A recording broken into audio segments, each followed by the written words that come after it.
Hello friends, welcome back to my YouTube channel and my name is Akash Thakur. आज हम आपके साथ एक और न्यू वीडियो लेकर आए हैं। ऑलरेडी हमने इतिहास के 7 चैप्टर डिस्कस कर चुके हैं। जो हमारा लास्ट चैप्टर था वो आपका विजयनगर था। उसके इंपॉर्टेंट क्वेश्चनों को हमने डिस्कस किया है। हालांकि आपके बोर्ड के एग्ज़ाम जो है उसकी डेट बहुत नज़दीक है इतिहास की, तो कोशिश करेंगे कि आपका कोर्स जल्द से जल्द कंप्लीट कर सके और कुछ इंपॉर्टेंट क्वेश्चनों को जल्द से जल्द आपके सामने प्रेजेंट कर सकें। ठीक है, तो इसीलिए आज हम 2 चैप्टरों को कंबाइंड लेकर आए हैं और दोनों ही चैप्टरों की प्रकृति एक जैसी है। दोनों ही किसान, जमींदार इनसे रिलेट करते हैं। ठीक है, तो आपको समझने में आसानी भी होगी। और आपके कुछ चैप्टर ऐसे भी हैं जो डिलीटेड हैं, तो उन चैप्टर को हमने कवर नहीं किया है। ऑलरेडी जो सीबीएसई द्वारा जो 2023 के लिए आपके जो वो 22-23 का जो सेशन था उसके लिए जो आपके इंपॉर्टेंट क्वेश्चन थे, इंपॉर्टेंट चैप्टर थे, उन्हीं को लिया है हमने। ठीक है, आज जो हम डिस्कस करेंगे दोस्तों, आज डिस्कस करेंगे आपके चैप्टर नंबर 8 किसान, जमींदार तथा राज्य एंड चैप्टर नंबर 10 उपनिवेशवाद और देयता। ठीक है, ऑलरेडी आपका 9 चैप्टर डिलीटेड है तो उसे हमने नहीं लिया है, इंक्लूड नहीं किया है। ठीक है, आज हम आपके साथ इन दोनों चैप्टरों के कुछ इंपॉर्टेंट कंबाइंड क्वेश्चनों को लेकर आए हैं। ठीक है, जैसा कि आपको पता है कि हम शॉर्ट्स और आपके लॉन्ग क्वेश्चनों को डिस्कस करते हैं, तो स्टार्ट करते हैं आपके कुछ शॉर्ट्स क्वेश्चन और कुछ आपके लॉन्ग क्वेश्चन। ठीक है दोस्तों, चलिए। जैसा हमारा फर्स्ट क्वेश्चन है कि मुगल काल में 2 तरीके के किसान होते थे। देखिए, ये जो चैप्टर है 8 चैप्टर है, मुगल काल से ही संबंधित है। भले ही 9 चैप्टर आपका पूरी तरीके से डिलीट कर दिया गया हो, बट मुगल काल 16वीं और 17वीं शताब्दी जो है उससे ही संबंधित ये चैप्टर के बारे में बताया गया है। ठीक है, तो उस समय मुगल काल में 2 तरीके के किसान होते थे, एक खुद कास्ट और एक पाई कास्ट। खुद कास्ट और पाई कास्ट किसान कौन से होते थे? तो खुद कास्ट किसान वो किसान होते थे जो उसी गांव में रहते थे और खेती भी उसी गांव में किया करते थे। हम कह सकते हैं कि वे वहीं के स्थानीय निवासी थे, एक ग्रामीण क्षेत्र के, और वहीं पर उन्हें रोजगार या काम जो भी खेती किया करते थे वो वहीं पर करते थे। और पाई कास्ट किसान कौन होते थे? पाई कास्ट किसान वो किसान होते थे जो किसी दूसरे गांव के होते थे और अलग अलग जगहों पर आपके कार्य करने के लिए जाया करते थे। एक तरीके से इन्हें खाना बदोश किसान भी बोल सकते हो, क्योंकि इनका जो जीवन प्रणाली या जीविका के लिए जो साधन होते थे वो एक जगह नहीं होते थे, जगह जगह आपके ठेके पर काम करने जाया करते थे। तो खुद कास्ट किसान जो उसी गांव में रहते थे और उसी गांव में आपके खेती किया करते थे। पाई कास्ट किसान जो आपके दूसरे गांव के होते थे और किसी अन्य जगहों पर जा जाकर अपने रोजगार या जीविका की तलाश में भटकते थे। ठीक है दोस्तों, अगला क्वेश्चन। 16वीं और 17वीं शताब्दी में कृषि के विस्तृत या विस्तार होने के क्या कारण थे? 16वीं और 17वीं शताब्दी में कृषि क्षेत्र या फिर हम कहें कि जो ग्रामीण क्षेत्र था, किसानी उत्पादन जो था वो बहुत बड़े पैमाने पर फैल गया था। तो उसका रीजन क्या था? सबसे पहला रीजन था आपके कि इस समय आपके जो कृषि योग्य भूमि थी वो बहुत अधिक मात्रा में थी, मतलब भूमि का अधिक होना एक आपके कृषि के विस्तार का कारण बना। दूसरा, किसानों में लचीलापन था, और लचीलापन होने के कारण जिसके कारण वो एक स्थान से दूसरे स्थान पर इजीली सरवाइव कर सकते थे। ठीक है, ये आप कह सकते हैं। इसके अलावा अगला क्वेश्चन पे आते हैं। अगला क्वेश्चन है आपका, मुगल काल में आय का सबसे बड़ा जो साधन था वो कौन सा था और इसके लिए राज्य क्या करता था? ठीक है, क्वेश्चन नंबर 3। तो दोस्तों, मुगल काल में जो आय का सबसे बड़ा साधन या सबसे बड़ा जो भाग माना गया है राजस्व का, वो माना गया है कृषि को। क्यों? क्योंकि उस समय 85% पॉपुलेशन आपकी कृषि पर लगी हुई थी, जिसके कारण आय का या राजस्व का सबसे बड़ा भाग आपके कृषि क्षेत्र से आता था। राज्य क्या करता था? तो राज्य ने आपके इसके लिए कुछ एजेंट बोल दो, जिन्हें दीवान बोला जाता था, देख रेख के लिए दीवानों को अपॉइंट या एजेंटों को अपॉइंट कर रखा था, जो क्या कर सके दोस्तों, जो आपके उस पर्टिकुलर एक क्षेत्र की देख रेख कर सके, वहां पर यह तय कर सके कि किस किसान ने कितना कर दिया है। कर का एक तरीके से रिकॉर्ड रखने का काम करना वो दीवानों या फिर एजेंटों का काम होता था। ठीक है, ये राज्य के काम होते थे जो आपके कृषि क्षेत्र में किए जाते थे। इसके अलावा अगला टॉपिक है मनसबदारी व्यवस्था क्या थी? तो मनसबदारी व्यवस्था एक सैन्य नौकरशाही तंत्र था। याद रखना, मनसबदार जो होते थे एक सैन्य नौकरशाही तंत्र होते थे, जिनका काम होता था सैनिकों और जो वहाँ के नागरिक है उनका एक तरीके से डाटा मेंटेन करना, उनको कंट्रोल करना और ये आपके शासकों के अकॉर्डिंग ही कार्य किया करते थे, आप ये कह सकते हैं। ठीक है, मतलब शासकों के कंट्रोल में थे मनसबदार, और वो क्या करते थे, वो वहाँ की राजस्व प्रणाली वगैरह उस चीज़ की भी देखभाल किया करते थे। ठीक है, अगला टॉपिक है आपका, ये आपका टॉपिक जो है इस्तेमारी बंदोबस्त कब लागू की गई तथा इसे लागू किसने किया। तो याद रखना 1793 में 93, ठीक है 1793 में आपके ये इस्तेमारी बंदोबस्त लागू किया गया, और ये सबसे पहले लागू कहाँ हुआ था, बंगाल में। याद रखेंगे, बंगाल में लागू किया गया था। और उस समय वहाँ के जो आपके वायसराय गवर्नर जो भी थे वो कौन थे, चार्ल्स कॉर्नवालिस। ठीक है, ये नाम आप याद रखिएगा। ठीक है, आने की संभावना है अगर 1 मार्क्स में आता है तो आपका। ठीक है, तो इस्तेमारी बंदोबस्त क्या था उसको आगे अभी हम डिटेल में पढ़ेंगे, मोस्ट इंपोर्टेंट क्वेश्चन है आपके लिए। ठीक है दोस्तों, अगला रेयत कौन थे। तो याद रखना जो अंग्रेज थे ना, अंग्रेजों ने किसानों को रेयत का नाम दे रखा था, या रेयत वाली व्यवस्था क्या थी वो भी अभी आगे आपको पता चलेगी। तो रेयत शब्द का अर्थ क्या है, रेयत का मतलब है किसान। ठीक है, तो या आई होप सो क्लियर हुआ होगा। रेयत वर्ड का मतलब होता है किसान। ये जो रेयत शब्द है ये आपके अंग्रेजों ने दिया था। ठीक है दोस्तों, अगले क्वेश्चन पे आते हैं। किसान या जमींदार राजस्व देने में क्यों चूक कर जाते थे, मतलब कई बार क्या होता था, राजस्व देने में क्यों देरी करते थे वो लोग। तो याद रखेंगे दोस्तों, उस समय की जो व्यवस्था थी, उस समय जैसे आज के समय में आपके पास सिंचाई के भरपूर साधन है, और कई गांव क्षेत्र ऐसे भी हैं, कस्बे कई ऐसे भी हैं जहां पर सिंचाई के साधन नहीं प्राप्त हैं आज भी। तो हम 16वीं और 17वीं शताब्दी की चर्चा कर रहे हैं, तो उस समय तो हमारी कृषि का अधिकांश जो भाग था वो किस पर निर्भर था, वर्षा पर निर्भर था।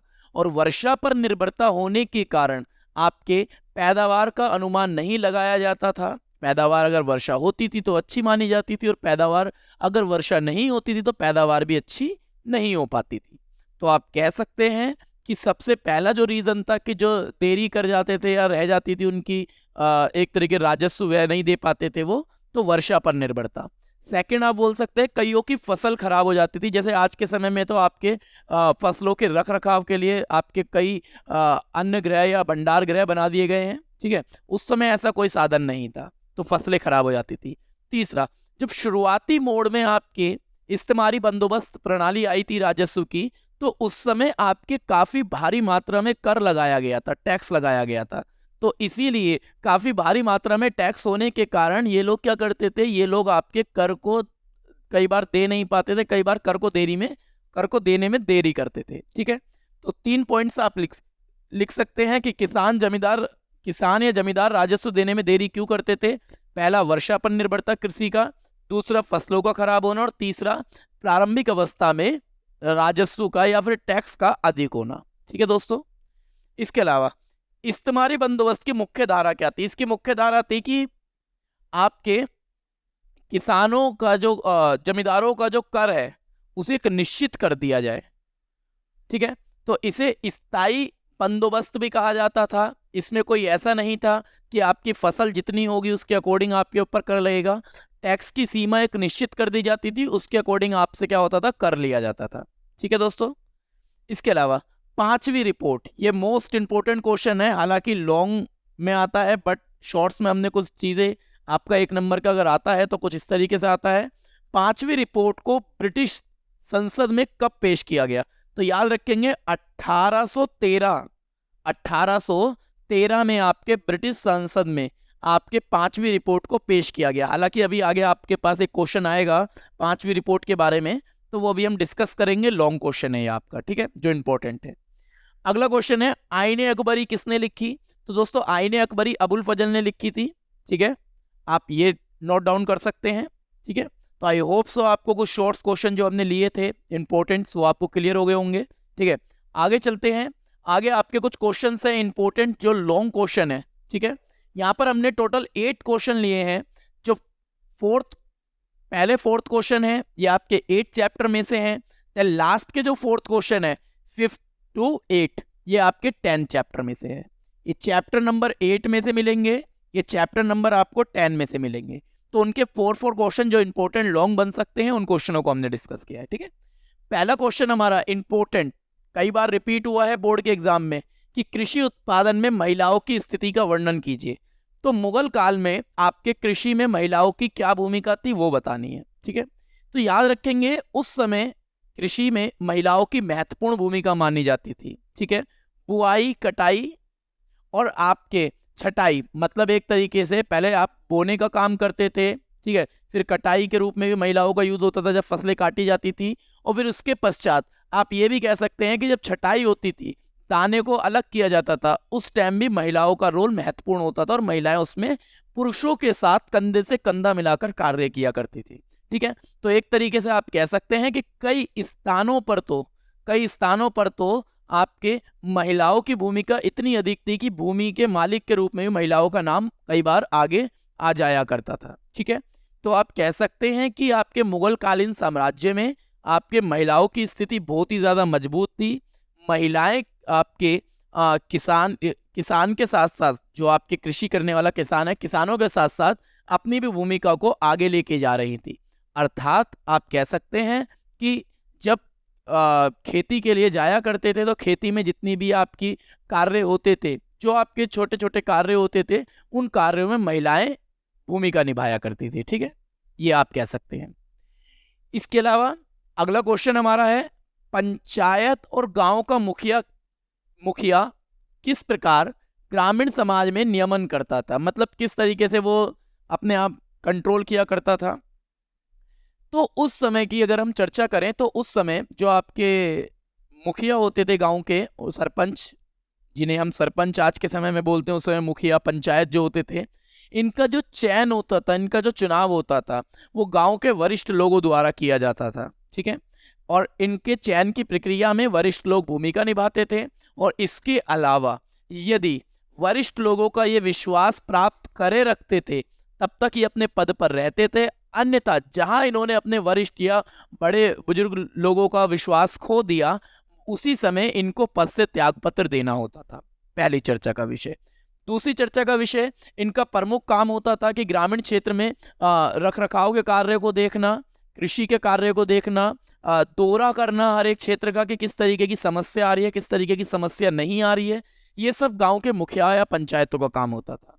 इसके अलावा गांव में कितना राजस्व एकत्रित हो रहा है, कितना राजस्व दूसरे क्षेत्र में जाना है, और किस क्षेत्र से कितना राजस्व मिला है, और कृषि की क्या कंडीशन है, और कौन राजस्व दे रहा है, कौन राजस्व नहीं दे रहा है, वो सब रिकॉर्ड जो रखने का काम था वो यहाँ पर पंचायत या गांव के मुखिया का होता था। ठीक है दोस्तों, तो आई होप सो आपको ये क्लियर हो गया होगा।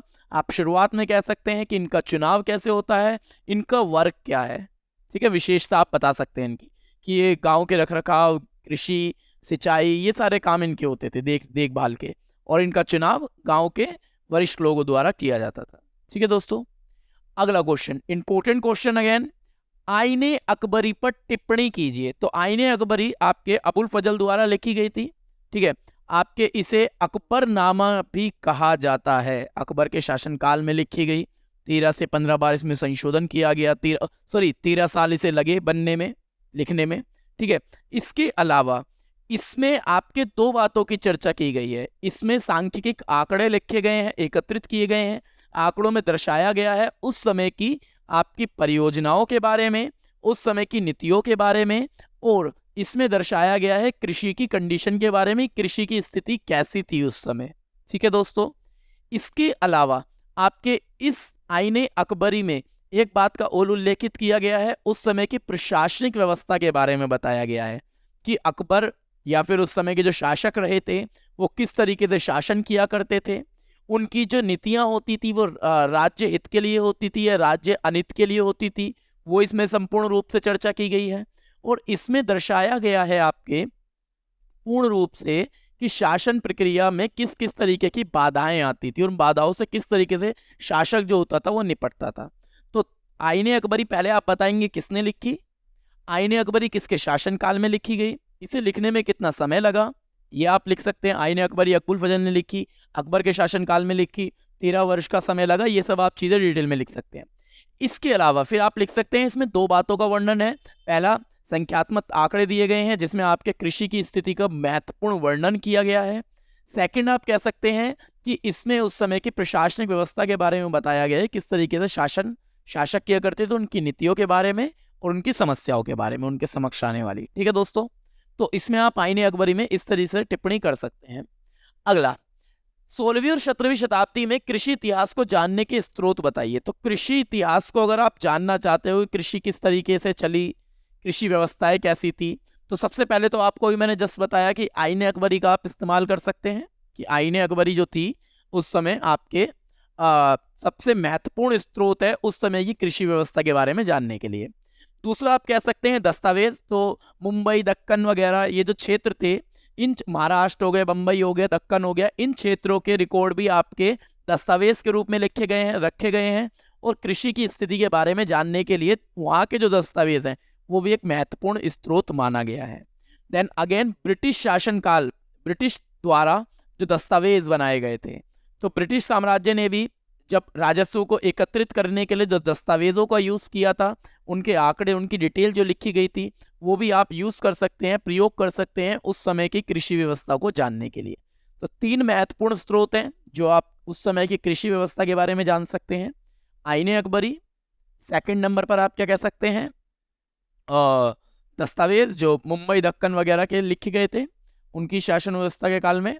तीसरा आप ले सकते हैं ब्रिटिश द्वारा जो दस्तावेज एकत्रित किए गए या फिर लिखे गए थे। ठीक है दोस्तों, तो आई होप सो ये आपको टॉपिक क्लियर हुए होंगे। ये कुछ मोस्ट इंपोर्टेंट क्वेश्चन है लॉन्ग, जो आपके 8 चैप्टर से हमने लिए हैं। ठीक है, इसके अलावा आने वाले जो 4 टॉपिक हैं, 4 क्वेश्चन हैं, वो आपके 10 चैप्टर के हैं, इंपॉर्टेंट। जैसे सबसे पहला टॉपिक है इस्तेमारी बंदोबस्त क्या था, इसके पश्चात भी बहुत सी जमीनें नीलाम क्यों कर दी जाती थी। पहले आप समझिए इस्तेमारी बंदोबस्त क्या था। तो इस्तेमारी बंदोबस्त मैंने अभी जस्ट आपको बताया, 1793 में, 1793 में चार्ल्स कॉर्नवालिस द्वारा, जो उस समय वहाँ के गवर्नर थे, उनके द्वारा ये बंगाल में लागू किया गया। इस्तेमारी बंदोबस्त क्या था, इसके अकॉर्डिंग जमीनें पहले तो नियमित की जाती थी कि कितनी जमीन है, कितनी जमीन नहीं है, कितना उत्पादन हो रहा है, उसके अकॉर्डिंग उन पर कर लगाया जाता था, स्थायी रूप से कर लगाया जाता था। कि भाई अगर मान लो मेरे पास 5 एकड़ भूमि है, उस पर कितना प्रोडक्शन हो रहा है, उसके अकॉर्डिंग मेरे को टैक्स देना होता था। यदि कई बार क्या होता था, कृषि की स्थिति मैंने जस्ट अभी आपको बताया कि कृषि वर्षा पर निर्भर थी, खराब भी हो जाती थी कई बार फसलें, क्योंकि भाई रख रखाव के लिए कोई भंडार गृह नहीं था, है ना, तो वर्षा पर निर्भर था, और ये सारी चीजें आप बोल सकते हो। और कई बार लगान की जो दर होती थी, शुरुआती फेज में जो लगान की दर थी वो काफी हाई थी, टैक्स जो था बहुत हाई था, जिसके कारण क्या होता था, कई बार किसान चूक जाते थे अपने टैक्स को पे करने में या राजस्व देने में। ठीक है, तो इस्तेमारी बंदोबस्त के अकॉर्डिंग आपके कुछ भूमि का जो टुकड़ा था आपके, उसके अकॉर्डिंग टैक्स जो था वो स्थायी कर दिया गया था, फिक्स कर दिया गया था, आपको इतना ही देना है। प्रोडक्शन अच्छा हो या ना हो, आपको टैक्स देना ही पड़ेगा। इसमें अंग्रेजों या फिर जमींदारों, इनकी कोई वो नहीं थी। तो याद रखना है, ज्यादातर जमींदारों के ऊपर लगाया गया कर था, इसमें जमींदार डायरेक्ट डील करते थे। तो आपके फसल अच्छी हो या बुरी हो, इसमें कोई फर्क नहीं पड़ता अंग्रेजों को, आपको टैक्स देना है तो देना पड़ेगा। यदि आप टैक्स नहीं दे पाते थे तो उस राजस्व कर को वसूलने के लिए अंग्रेज क्या कर करते थे, आपकी जमीनों को नीलाम कर दिया करते थे।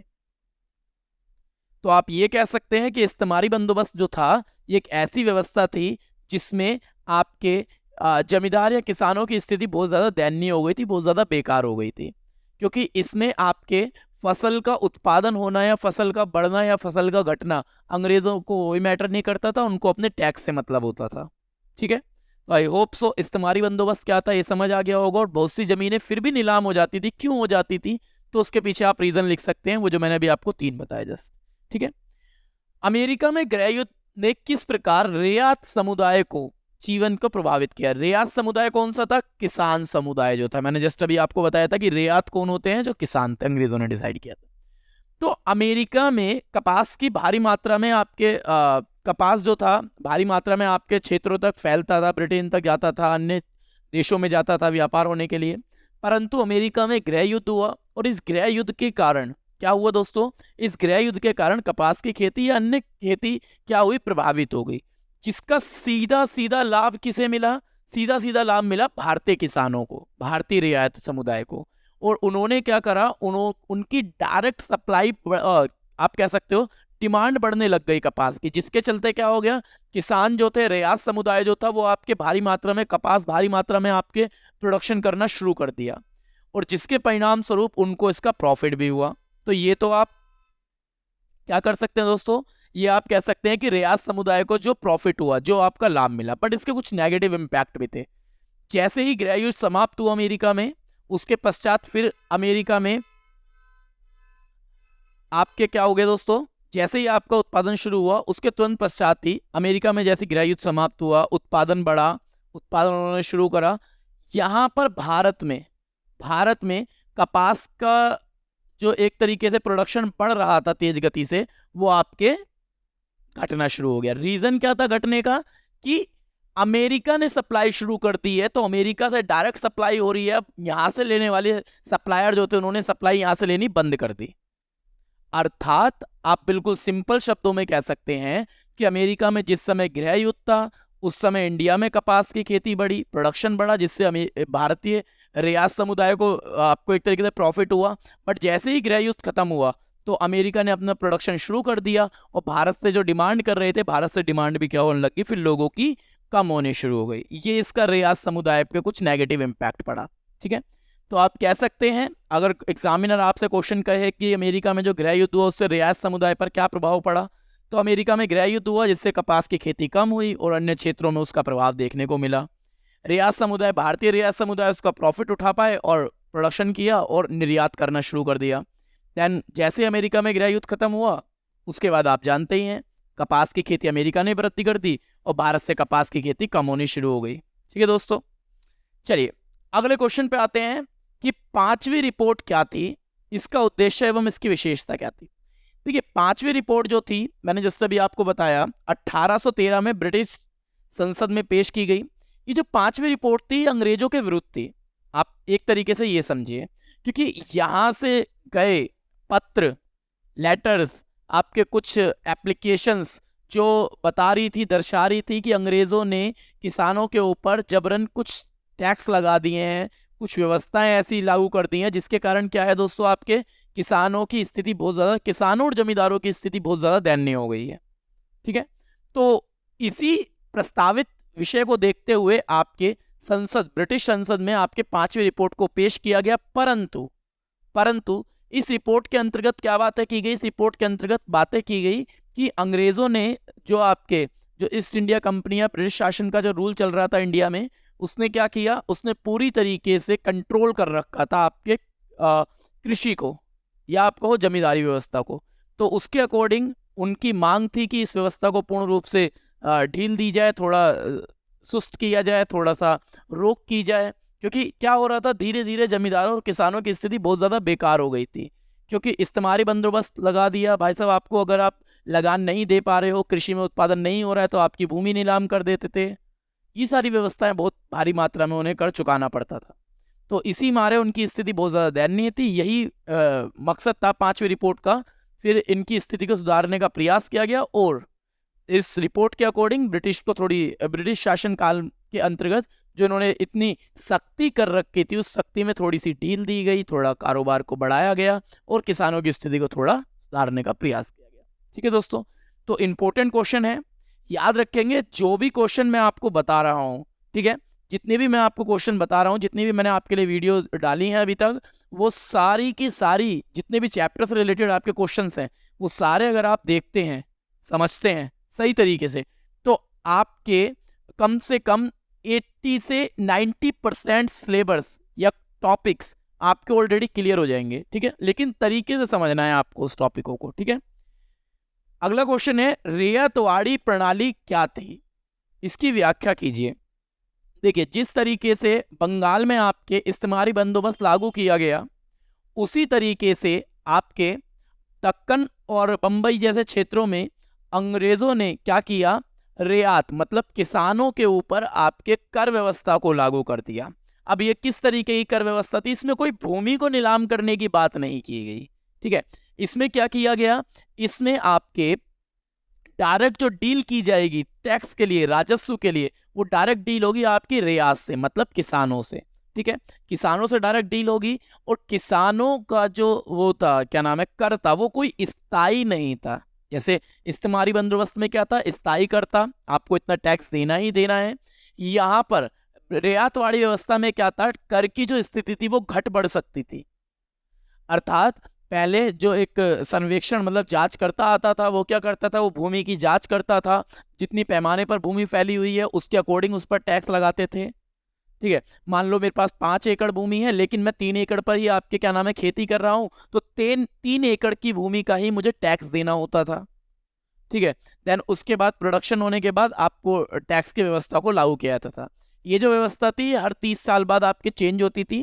30 साल बाद अगेन कोई सर्वेक्षण या जांच करता आता था, वो दोबारा जांच करता था कि आपके पास कितनी भूमि है। देन उसके अकॉर्डिंग अगर आपकी भूमि बढ़ी है या घटी है, आपका टैक्स भी घट पड़ेगा उसके साथ ही। ठीक है, तो रियायतवाड़ी व्यवस्था आपके दक्कन और बंबई में लागू की गई। देन इस्तेमारी बंदोबस्त जो था वो बंगाल में लागू किया गया। ठीक है दोस्तों, ये कुछ इंपॉर्टेंट क्वेश्चन है जो आपके बोर्ड के लिए हैं, तो इन क्वेश्चनों को आप नोट डाउन कीजिए, वीडियो को रिवाइंड करके देखिए। ठीक है, इन क्वेश्चनों को आप समझिए अच्छी तरीके से, ताकि आप एग्जाम में इन क्वेश्चनों को अच्छे से कर सकें। ठीक है दोस्तों, तो आई होप सो ये वीडियो आपको क्लियर हुई होगी, इनमें जो क्वेश्चंस थे वो आपको क्लियर हुए होंगे। यदि आपको कोई भी क्वेश्चंस में डाउट है, या कोई भी ऐसा क्वेश्चन है जो हमसे मिस हुआ है या स्किप कर दिया हमने, तो उस क्वेश्चंस को आप कमेंट बॉक्स में लिख के हम उसका आंसर जरूर देंगे। ठीक है दोस्तों, इसके अलावा यदि आपका इस टॉपिकों में इन टॉपिकों में आपको लगता है कि कोई ऐसा टॉपिक छूट गया है हमसे जो आपके सिलेबस में था बट हम नहीं ले पाए, तो उनको भी आप कमेंट बॉक्स में दे सकते हैं। ठीक है दोस्तों, आप क्या करेंगे, अब इन क्वेश्चनों की तैयारी करेंगे। आपके जो 7 वीडियो हम लोग डाल चुके हैं, 7 चैप्टर तक जो हम डाल चुके हैं, उन क्वेश्चनों की तैयारी करेंगे, क्योंकि आपके बोर्ड का जो एग्जाम है वो बहुत ही ज़्यादा नज़दीक है, तो उनकी तैयारी करते रहिए, है ना। तो और ज़्यादा से ज़्यादा वीडियो को शेयर कीजिएगा, ताकि आपके दोस्त भी इस वीडियो को आपके यूज़ में ला सकें, आपके इन क्वेश्चनों को देख सकें। ठीक है दोस्तों, मिलते हैं नेक्स्ट वीडियो में आपसे। Thank you so much. Okay.